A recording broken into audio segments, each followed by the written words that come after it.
તો હેલો મિત્રો, નમસ્કાર છે આપણી યુટ્યુબ ચેનલની અંદર. તો મિત્રો, તમે આવી ગયા છો આપણી યુટ્યુબ ચેનલની અંદર, તો આપણું બધાનું હાર્દિક હાર્દિક સ્વાગત છે.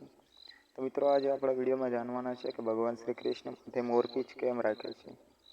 તો મિત્રો, જે તે સમયે ભગવાન શ્રી રામનો વનવાસ ચાલતો હતો. એ વનવાસ દરમિયાન ભગવાન શ્રી રામ અને સીતા માતા સાથે હતા. તે સમયે માતા સીતાને તરસ લાગી હતી મિત્રો. ત્યારે ભગવાન શ્રી રામ પાણીની શોધખોળ કરવા માટે જંગલમાં ભટકે છે.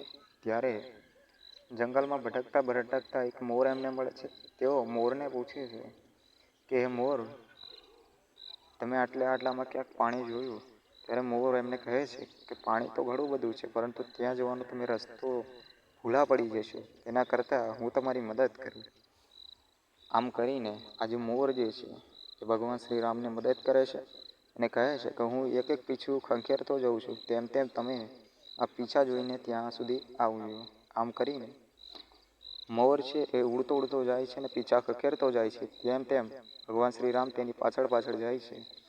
અને મિત્રો, ખબર છે આપણને કે મોર પોતાની માટે પોતાની એક અમુક ઋતુ હોય છે, તો એ ઋતુમાં જ તેનાથી પીછા ખંખેરવાના હોય છે.